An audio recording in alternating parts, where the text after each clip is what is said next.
Okay, so let's get into the nature of the problem. And the nature of the problem is if we have misaligned targets and we have misaligned goals, I'm going to have a really hard time trying to hit my sales targets. Now let's take a step back here for a second and think about sales as a whole. So sales is pretty simple, right? If you've been in sales more than 5 minutes, you know it's not as simple as this diagram makes it look, any more than if you've ever gone to an archery range, how difficult it can be to notch an arrow and loose it down range and hit that target. But the truth is it's really not all that complicated when you first start out. Sales is fairly simple. You have an archer, which in this case is our salesperson. We have an arrow, which is our message. And we have a target, which is our customer and the customer base that we want to reach. So when we first start out, if you're an early career company or early career stage growth, it's a really simple process. You've got a compelling value proposition. You need to get customers on the phone in order to tell them about it. Once you go through a compelling demo and the price is good and the return on investment for them, you'll be able to close that deal. And so based on that, you'll start to set up good patterns for yourself, but it gets really complicated as you start to grow. So if you're going to keep a small business and you have a limited number of clients and you have a very unique product, then this presentation is probably not for you. But if you've got a more complex problem or you've got a more complex product and you're trying to learn how do you set those goals effectively, then this is definitely going to work for you. And you're going to resonate on some of these next slides. So what are some of the challenges that can happen? Well, one of the first things that happen is the shifting landscape. What do I mean by that? Well, as you start to grow your team, you don't just have one person who's in charge of revenue. You have sales, marketing, product, operations, and they all have competing goals. The product's life cycle can come to an end.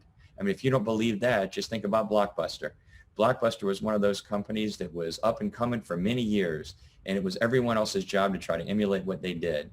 But then everybody moved online in the digital marketplace, and they stayed in bricks and mortar stores. And now I think there's one Blockbuster store left in the entire face of the planet. Everybody else is online. So that shifting landscape can change the way that you need to change your sales pitch. And why are we talking about sales pitches if we're talking about quota? Hold on a minute, because it's going to make a lot more sense.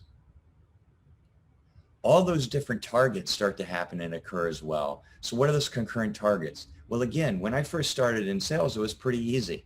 I had one target and that goal was to go get new customers. But what happens when I have the client? How do I renew them? I'm still chasing new logos, but what happens when we get new products? Do I upsell the current clients or do I take that product to a new person? What about the customers that we had but we lost? How do I win those back? See, all of those are going to end up going into your sales strategy, and that means they're going to end up going into your targets, and they're going to end up going into what you're trying to accomplish for the year. The next thing that we look at is the changing buyer and the changing criteria. We touched on this a little bit with Blockbuster. I'm not going to go too deep into this today, but it is important to understand that the type of customers that you're going to need to attract is going to determine the type of sales rep that you need to have, which is going to determine the type of compensation plan that you need to have, and that life cycle is going to determine the sales quotas that you can set. So it gets pretty complicated, but right now we're just introducing concepts. And then finally, the complexity that happens is from the selling process. So when you first start out, you have a 3-step sales process: present, demo, and close. But as you go further in your sales product evolution, you're going to end up with a lot of different sales cycles. And you're going to have to go through renewals, upsells. You're going to have to do more with a discovery and pre-discovery. You're going to have to spend more time in demo, multiple decision makers. It'll get more and more complex the longer that we go on. And so it's critically important that as you start to build your sales plan, you also start to stay in touch with your executive team and what they're doing so that you can align your sales goals behind them. Now back to us as sales leaders. What's the challenge? The challenge that we have is when we have multiple targets, all of a sudden the goals change, and those actions that we were doing that made sense and they hit the goal out of the park to begin with, all of a sudden they start to fail. And you see our little target here is our guide. Before we were center massed 5 out of 5, and we're starting to drift out. We're not hitting 5 out of 5 anymore. And pretty soon, if we just double down on our existing repertoire of skills and what we were doing in order to hit our sales goals, we're not going to be hitting it all.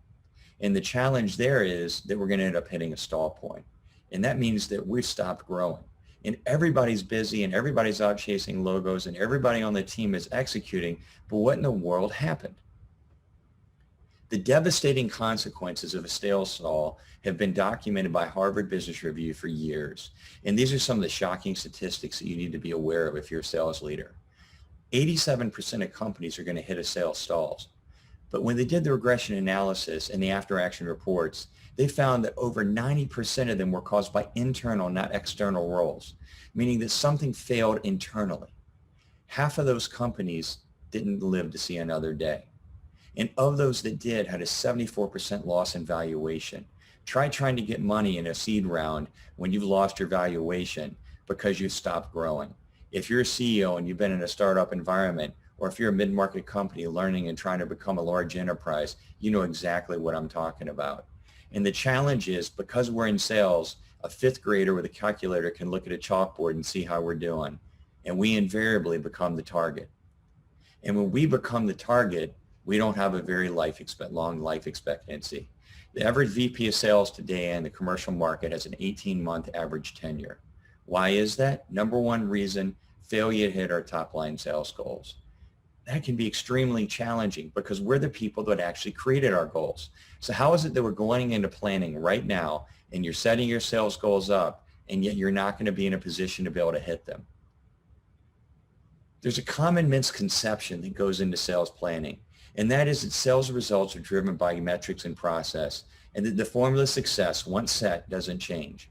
And the great salespeople, well, they can sell any product at any time to anyone. But we in sales, and in commercial sales in particular, know that's not true. Hard-won losses tell us that sales results aren't driven by metrics and processes, but by aligned metrics and processes. And that as markets evolve, the formula shifts. And as that formula shifts, we can have misaligned rep profiles that cause churn, not only for our customers, but attrition on our teams. And that attrition is one of the hallmarks of things we're going to talk about today. This final slide I put in, and I know it breaks every rule of PowerPoint, but the idea here is to illustrate that sales is simple, but it's not easy.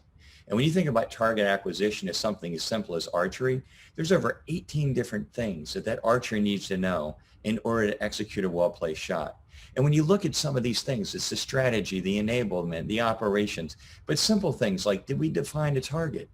Or has the shooter demonstrated proficiency in the tools? Or do we even provide training on how to use the bow and arrow?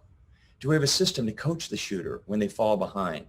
Has all the information about the target, the weather, been available to the shooter? And then is a reasonable time allocated for them to be able to hit their objective? See, there's a lot that goes into archery, and there's a lot that goes into selling. And so the next thing that we're going to talk about is effective annual target planning, so we can have one team and one goal.